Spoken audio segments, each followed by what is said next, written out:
Salut les amis, aujourd'hui nous allons parler de deux éléments importants dans le domaine de la blockchain, adresse de contrat et adresse de réception.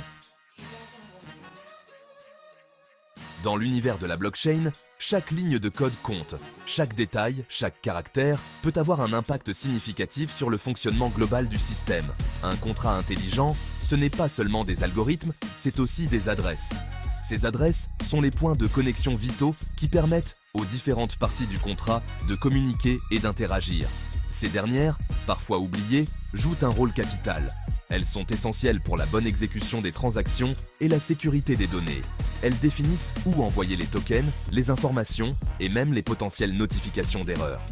Sans elles, le système ne pourrait pas fonctionner correctement. Imaginez un contrat intelligent mal codé, une adresse erronée, et c'est toute une transaction qui peut être compromise.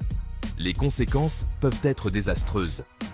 Des blocages, des pertes de fonds, voire des failles de sécurité peuvent en découler.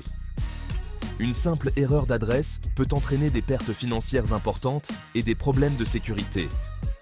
D'où l'importance de bien saisir la différence entre les différents types d'adresses dans un contrat intelligent. Comprendre ces différences est crucial pour éviter les erreurs et garantir la sécurité. Deux types d'adresses sont particulièrement importants, l'adresse du contrat et l'adresse de réception. L'adresse du contrat est celle où le code du contrat est déployé, tandis que l'adresse de réception est celle qui reçoit les tokens ou les informations.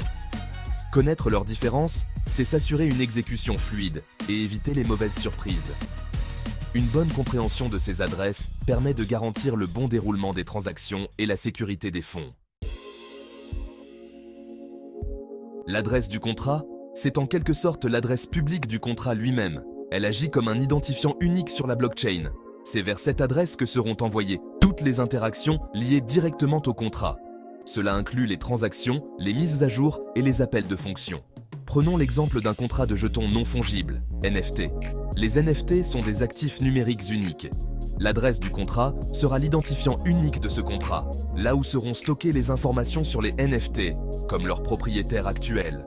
Chaque transaction liée à ces NFT sera enregistrée à cette adresse.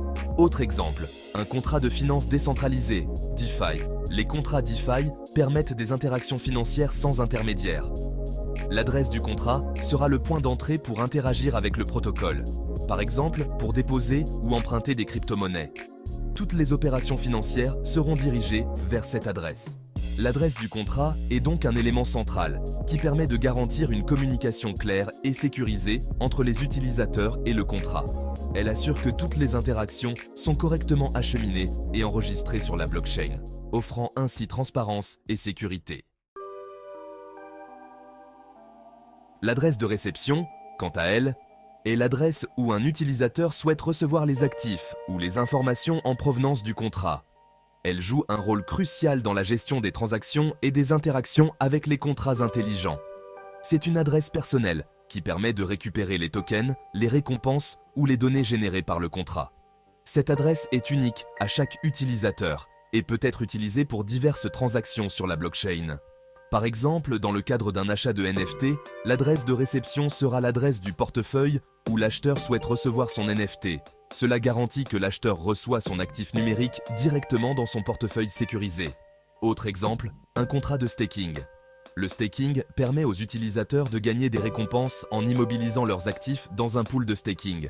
L'utilisateur indiquera son adresse de réception pour recevoir les récompenses de staking générées par ses actifs immobilisés. Ces récompenses peuvent varier en fonction de la durée et du montant des actifs stakés. L'adresse de réception offre une grande flexibilité en permettant de choisir où et comment on souhaite recevoir les actifs liés au contrat. Elle peut être modifiée ou mise à jour selon les besoins de l'utilisateur, offrant ainsi une gestion personnalisée des actifs numériques. Comparaison entre adresse de contrat et adresse de réception. La distinction entre ces deux adresses peut sembler subtile, mais elle est essentielle. L'adresse du contrat est l'identifiant unique et immuable du contrat lui-même, tandis que l'adresse de réception est une adresse choisie par l'utilisateur pour recevoir les actifs ou informations. Il est important de noter que l'adresse de réception peut être modifiée par l'utilisateur à tout moment, alors que l'adresse du contrat est fixe et ne peut être changée une fois le contrat déployé sur la blockchain. En résumé, les points clés à retenir. Bien distinguer l'adresse du contrat et l'adresse de réception est crucial pour interagir sereinement avec les contrats intelligents. L'adresse du contrat est l'adresse publique du contrat, tandis que l'adresse de réception est l'adresse de votre portefeuille, où vous souhaitez recevoir les actifs. N'hésitez pas à bien vérifier ces informations lors de vos interactions avec un contrat intelligent. Et assurez-vous de toujours utiliser l'adresse correcte pour éviter toute perte ou erreur. Si vous avez aimé, abonnez-vous, likez la vidéo et surtout partagez la vidéo pour instruire les autres. Merci, à très bientôt.